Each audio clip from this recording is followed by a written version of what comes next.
Hi everyone, today we're going to start in on chapter 11, which is quite intuitive, so your brain is not going to have to work quite as hard for today's class, which should be great news.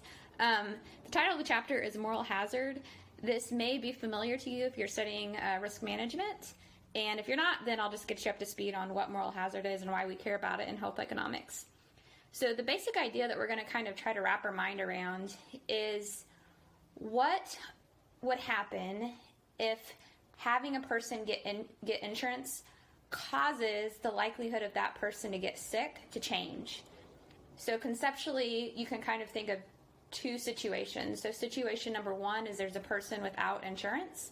That person has some probability of getting sick. Maybe it's P equals 0.2.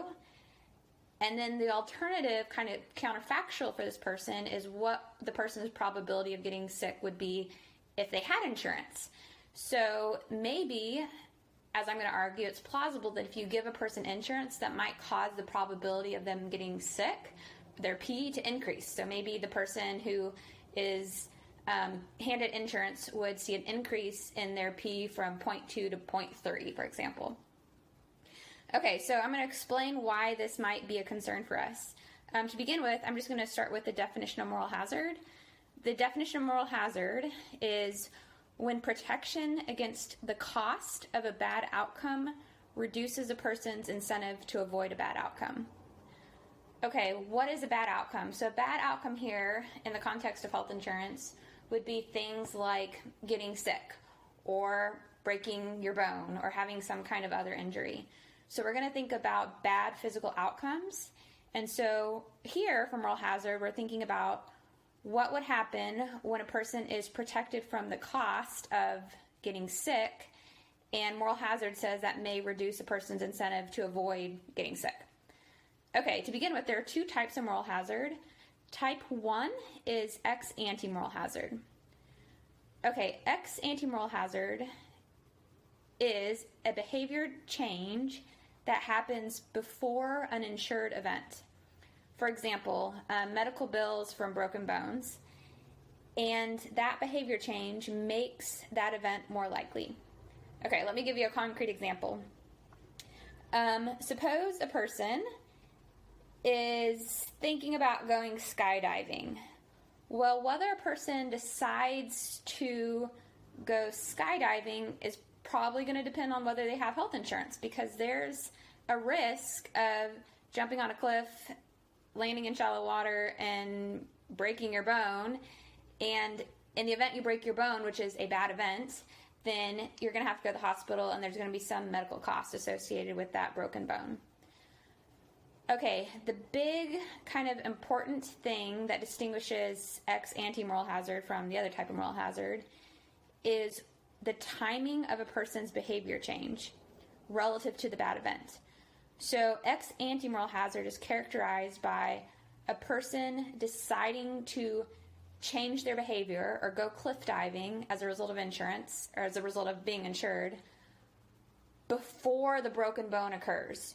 So the idea is a person has no insurance, they're probably not cliff diving a lot, you hand them insurance, the first thing that happens is they start cliff diving more. So that's the behavior change, like cliff diving increases. And then after the cliff diving increases, what happens? You start getting more broken bones. So conceptually, the insurance kind of led to the additional broken bones, because when you got the insurance, you cliff dived more, the behavior change, and when you cliff dive more, you break more bones. Okay, the other type of moral hazard is ex post moral hazard. Ex post moral hazard entails behavior changes that happen after an insured event happens. For example, medical bills from broken bones. And that behavior change makes recovering from that event more expensive. Okay, again, the thing that distinguishes ex ante and ex post moral hazard is the timing of the behavior change relative to the bad event. So ex post moral hazard occurs when after the bad event or after the broken bone, a person changes their behavior, and that behavioral change makes recovery more expensive. So as an example, suppose a person doesn't have insurance and they break their bone. So the first thing that happens is bone is broken, And now when they're at the hospital, the doctor comes in and they say, what kind of cast would you like on your leg? Well, the bad event has already happened. If you don't have insurance, you're probably going to say, I just want a plain white basic cast with no frills because I'm going to have to pay for the cast. But if you take that same person and you kind of make them insured, well, then when they're sitting in the hospital with a broken bone, so the bad event has already happened, then if they have insurance and the doctor comes in and says, what kind of cast would you like? The person's much more likely to say, oh, I want the fancy cast that has the pretty colors and kind of all the bells and whistles, because if they're insured, they're not going to have to pay for it. And so what has happened? Well, recovery is more expensive now. Like, getting the fancy cast is more costly, and getting the fancy cast happens more often amongst the insured people relative to the uninsured people. Okay, so again, just to make this like abundantly clear, what distinguishes ex ante and ex post moral hazard is when you change your behavior relative to the timing of the bad event. So for ex ante moral hazard, you hand a person insurance. What happens? They start cliff diving more. So that's the behavioral change. And then after that, you get more bad events. You get more broken bones. Ex post moral hazard is a person has broken their bone. That's the first thing that happens. Then after the bad event, if you give a person insurance, then they change their behavior and start requesting kind of more expensive treatment that may not be more effective, but it's more expensive. And so recovery is just more expensive. Okay, for either type of moral hazard, there's a pattern that kind of follows when it comes to insurance causing the moral hazard. So the pattern is step number one, a person gets insurance. The insurance shields them from either some or all of the cost or the price of a bad event, which in the example I've been giving you is the cost of paying for hospital bills that stem from broken bone visits. The second thing that happens is that in response to the price distortion, a person changes their behavior. So they can change their behavior in one of two ways. So again, way number one is they may change their behavior in a way that increases the likelihood of the bad event. That would be ex ante moral hazard. Way number two is they could change their behavior in a way that increases the cost of recovering from the bad event. That would be an example of ex post moral hazard. Okay, the third thing that happens is the person's behavior change, which is now kind of characterized by riskier behavior, less responsible behavior, that's going to cause a social loss or extra money to be spent that otherwise would not have materialized if the person had not had insurance. So the idea is if you start out in a world where nobody has insurance, well, there's probably not going to be a lot of broken bones in that world from people jumping off of cliffs, because if no one has insurance, people are going to be kind of leery to jump off of cliffs. So we have this social loss when we switch over to a world where you give everybody insurance, because now people are a little bit more reckless. They're jumping off more cliffs. And suddenly in this insured world, we have more broken bones. Similarly, if you have one world where nobody has insurance, well, then if somebody breaks their bone in that world, they're going to choose kind of the basic treatment that will be sufficient, and that's kind of the most cost efficient. Whereas if you have a world where everybody has insurance, then anytime somebody breaks a bone in that world, they're getting kind of these crazy expensive casts that look pretty, and that results in a social loss because we're kind of throwing more dollars at the same problem, having a cast around a leg. We're just spending money on something that's actually not doing us any good in terms of recovery. Okay, so how do we measure the extent of the social loss, or the amount of extra money we're just kind of burning as a result of people changing their behavior, which comes as a result of them having insurance? Okay, so to measure social loss, let's think about what the price of cliff diving would be without insurance. So the price for cliff diving, if a person is uninsured, so P subscript U, would be equal to the sum of all the individual things they'd have to pay for when they go cliff diving. So the price of cliff diving when you're uninsured, first of all, is going to include the price of a plane ticket so you can get to a cliff. It's also going to include the price of a hotel so that you can stay at that location. And then it's also going to include the expected price of medical bills that you'll have to pay out of pocket in the event you break your bone from jumping off a cliff. Okay, now let's compare to that what the price of cliff diving would be if a person has insurance. So this is P subscript I. With insurance, the price of cliff diving would include the price of a plane ticket, because if you're going to cliff dive, you still got to get to the location.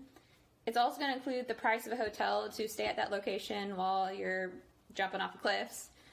But now it's no longer going to include the expected cost of medical bills, because if you're insured, the medical bills are no longer on your plate. The insurance company is paying for your hospital bills if you have insurance. So think about this. The same event, cliff diving, has experienced a price change or a price distortion when a person goes from the state of the world of being uninsured to being insured.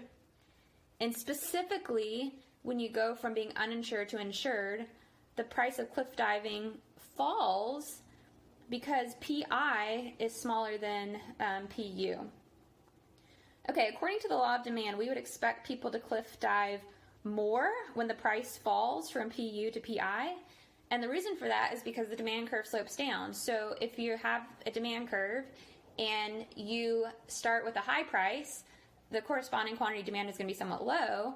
If from that position you lower the price, well, what happens? People just demand a higher number of units because the law of demand says as the price falls, quantity demanded rises. Okay, what we can do with this demand curve that plots on it the price of a bad event when a person's uninsured and the price of a bad event when a person is insured is we can calculate the actual magnitude of the social loss by looking at a particular area on the graph. So to do this, what you need to do is you first need to figure out what the price of the bad event would be when you're uninsured, and then based on that location of the price, determine the corresponding quantity of cliff diving in the event a person is uninsured. Similarly, you look at the price of the bad event, cliff diving, if a person is insured, it's lower, and then find the corresponding quantity demanded of cliff diving if a person is insured. And then what we're going to do is we're going to kind of enclose those coordinates and around them draw a triangle that is above the demand curve. Okay, that triangle is going to have an area to it. The area of a triangle is 1/2 base times height. The base is going to be QI minus QU. The height is going to be PU minus PI. So with these two coordinates and a linear demand curve, you can calculate the area of the triangle. That area is going to correspond to a dollar amount, which is the extent of the social loss. Okay, so for example, suppose you find the area of a triangle is $1 million, for example. Okay, so what that would tell you is that if the area of the triangle in the cliff diving world was $1 million, then the amount of social loss that would occur if you gave everybody insurance for broken bones that happen as a result of cliff diving would be $1 million. So conceptually, what is this social loss or these $1 million? Okay, it is the extra money, labor, time, and whatnot that are spent caring for people who cliff dive more than the optimal amount, QU. So the idea is if people kind of fully internalize the full cost of the bad event occurring, then they would be very responsible and they cliff dive the optimal amount. That amount would coincide with the amount they would cliff dive if they were uninsured, because if you're uninsured, you're actually internalizing the full cost. So we're going to say QU is the optimal amount of cliff diving. That would be the optimal amount of cliff diving. If you have everybody insured, then the amount of cliff diving that's actually going to happen is QI. Okay, for reasons we've talked about, if you have more cliff diving, you're going to have more broken bones, you're going to have more people sitting in the hospital, you're going to have more casts that have to be made. And so the idea is those $1 million in social losses, that would be the amount of extra money that has to be burnt caring for these extra bones and also kind of giving people fancier casts because they have insurance. So it's the difference between the total spending on broken bones that would happen in a world where nobody's insured relative to the amount of money we would spend to care for broken bones in the world where everybody is uninsured. So in this case, it's like you have to spend an extra $1 million to fix this problem in this hypothetical world where everybody has insurance. Okay, one thing that's important to keep in mind is that the extent of social loss for a bad event depends on several things. The first thing it depends on is the elasticity of demand for that good. So what I have right now is a head-to-head comparison of two goods that have different price elasticities of demand. In the first graph, you can think about a good that has a very inelastic demand. So this would be a good where people are relatively insensitive to the price. Okay, another good might have an incredibly elastic demand. Okay, what I've done here is I've kind of normalized the price change so that we can compare how many units of the inelastic and elastic good a person would buy if there was a fixed price amongst people who are uninsured. And then the PI stands for the fixed price for each of those two goods that would exist if people had insurance. So again, note when you have insurance, this lowers the price of whatever thing you're looking at. Okay, the idea here is that for these two goods, if you lower the price by the exact same amount, you get different responses in terms of the increase in the quantity demanded. So in the inelastic world, you lower the price by a fixed amount, you get a small increase in the quantity. In the elastic world, you lower the price by a given amount, you get a huge increase in the quantity. Okay, so now we have two triangles. The sizes of these two, or the areas of these two triangles, tell us the extent of social loss that exists in either market. The social loss is much, much bigger in the elastic, for the good that has the elastic demand, because while the height of both of those triangles is the same, the base of the triangle is so much bigger in the market where the good has an elastic demand. So you can think about how this would kind of affect things that we care about. So the idea is, let's think about smoking, for example. People have a pretty inelastic demand for smoking. And so if you gave everybody insurance that covers the cost of lung cancer treatment, so you get lung cancer, you're more likely to get lung cancer if you smoke. Well, even if you made lung cancer treatment super, super cheap, well, people aren't really going to cut back their smoking by a whole lot, or increase their smoking by a lot, because they think, oh, well, if I get lung cancer, then it's going to not be a huge expense to me. They're not really going to smoke more as a result of cheap lung cancer treatment. And so in that type of market, there's really not going to be a huge social loss from changing the price of lung cancer treatment. The second thing that the magnitude of the social loss depends on is whether the insurance that a consumer has is full or partial. So let's consider now a particular market. So now the graph on the left and the right are going to represent the exact same good on the market. But in the first graph, let's think about what would happen if a person was fully insured, and then in the second graph, let's think about what would happen if the person was partially insured. Well, if a person is fully insured, then that means that if they get sick, then the insurance company will pay all of their medical bills. So when you go from being uninsured to being fully insured, there's going to be a pretty big reduction in the price of medical care. On the other hand, if a person is partially insured, then that means that in the event you get sick, the insurance company will pay a part of your medical bill, but they're not going to pick up the tab for the entire thing. So when a person goes from being uninsured to being partially insured, it's going to lower the price of their medical treatment by some, but not as much as when they're fully insured. Okay, what this means now is that this is going to result in two different triangles that have two different shapes. So in the fully insured world, full insurance causes the price to really fall, and so the height of the triangle is going to be relatively bigger. And if you have a bigger decrease in the price, you're going to have a larger increase in the quantity demanded. And so there's going to be quite a bit of social loss when you give someone full insurance. Whereas if you give somebody partial insurance, the demand curve is the same as before, but because we're not looking at as big of a height, we're going to get a smaller base as well, and so the social loss is going to be smaller. This should be very intuitive. The idea is that the more you take the sting out of a bad event, the more reckless people start behaving. So if you give somebody like full insurance that just covers whatever bad event might happen to them, then the person has no incentive whatsoever to live a careful life that kind of tries to tiptoe past the bad event. As a result, we get lots and lots of social loss because they're behaving in a quite irresponsible manner. On the other hand, if you give somebody insurance, but the insurance still leaves a little bit of a sting for the customer in the event that they experience a bad event.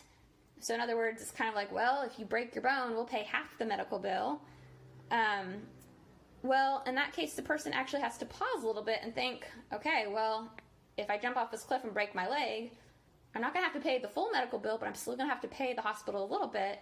And that actually causes them to rein in their behavior a little bit and behave in a way that's somewhat more responsible than if they are fully insured.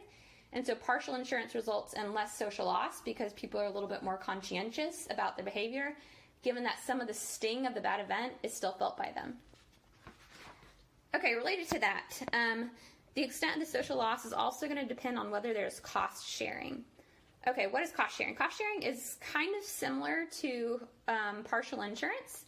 The idea is that cost sharing is when, after a medical bill is accrued, the consumer pays a part of it and the insurance company pays a part of it. So an example of a cost sharing mechanism is copayments.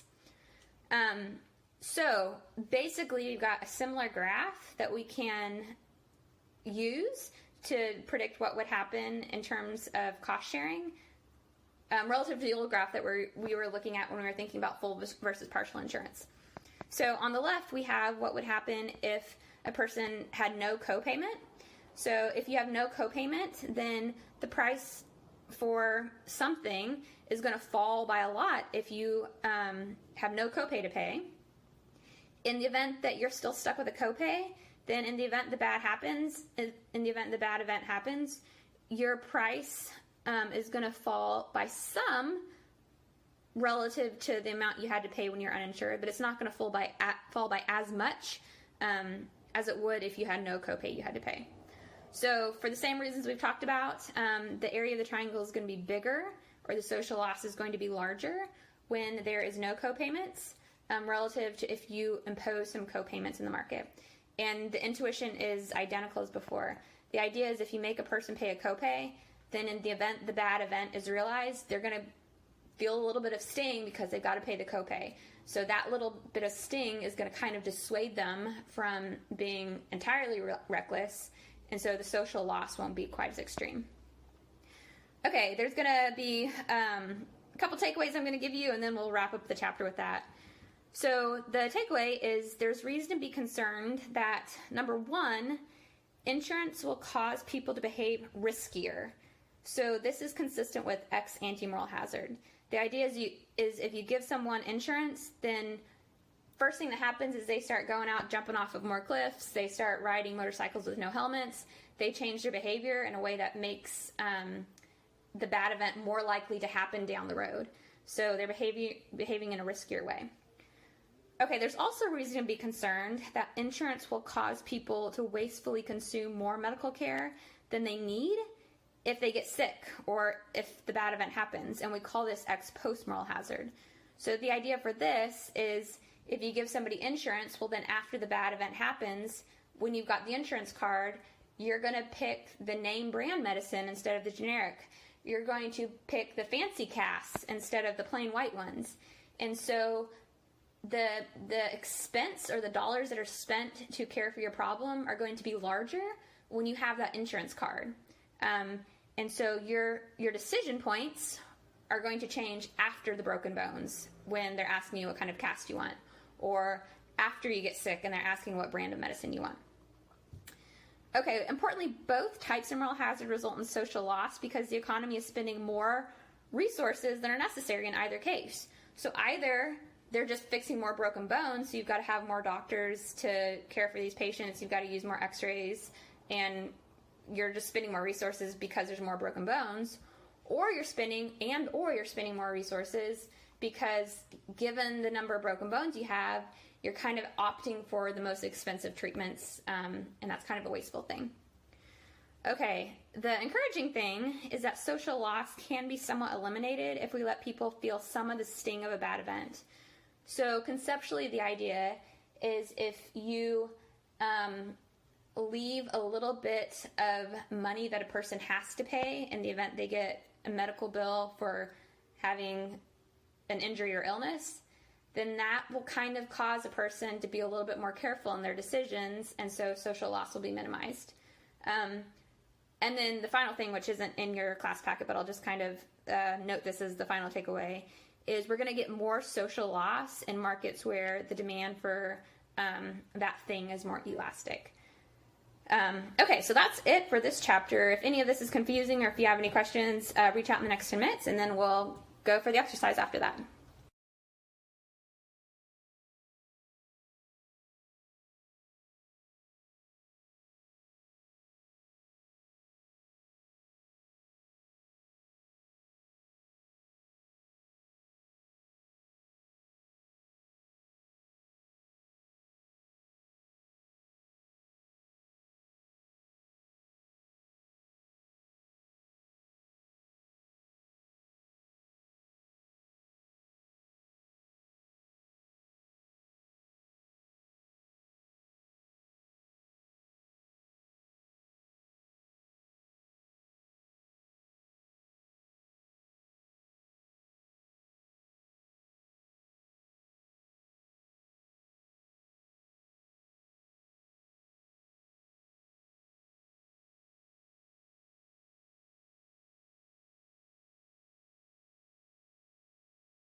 for the exercise today, I'm going to have you think a little bit more deeply.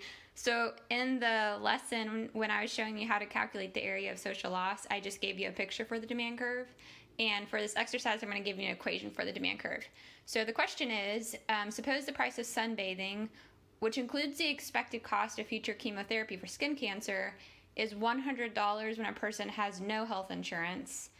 However, when a person has full health insurance that covers the cost of chemotherapy for skin cancer, the price of sunbathing falls, and because medical bills are not their responsibility anymore, the price of sunbathing with full health insurance will be $10. When a person has health insurance that entails a copay for chemotherapy, the price of sunbathing is going to be in the middle of those two previous prices, and the price of sunbathing with a copay, with an insurance that has copay, is going to be $30. Okay, suppose the demand curve for sunbathing is of the form Q equals negative 1.5p plus 200. Okay, first thing, with this equation that I've given you, you can actually plot the demand curve. It's going to be linear. So that's option one. You can take this equation and actually draw out the demand curve. Option number two is I've given you different prices. So you can take those prices and just plug them into the equation, and a Q will spit out. Once a Q spits out, you'll have a price quantity coordinate. Each of the price quantity coordinates that you have will be a specific spot along the demand curve. So you can also do that.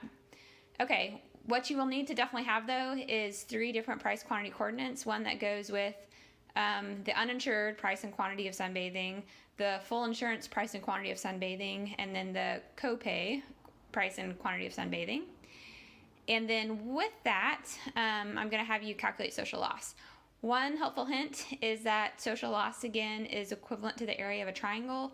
The area of a triangle is equal to 1/2 base times height. So memory work if you don't know that. Okay, question number 1 is how much social loss would be generated if everyone had full insurance that covers the cost of chemotherapy for sunbathing? Helpful hint to calculate this, the 2 relevant prices that you're going to need to look at are the price when people are uninsured and then the price when they have full insurance.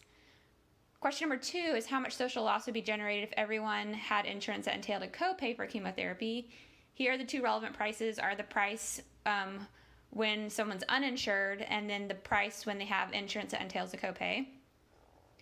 And then the last question is not wearing sunscreen because you have health insurance an example of ex ante moral hazard or ex post moral hazard? One final helpful piece of information I'm going to give you is that you definitely need to know how to determine the difference between whether a situation is an example of ex post or ex ante, because more than likely questions like this will show up on the exam. So I might give you a particular scenario, and then I would say, is this scenario consistent with ex post or ex ante moral hazard? Okay, so if any of that isn't clear after you do the work and get the correct response back, reach out and I'll try to clarify things. And otherwise, that will be it for the day.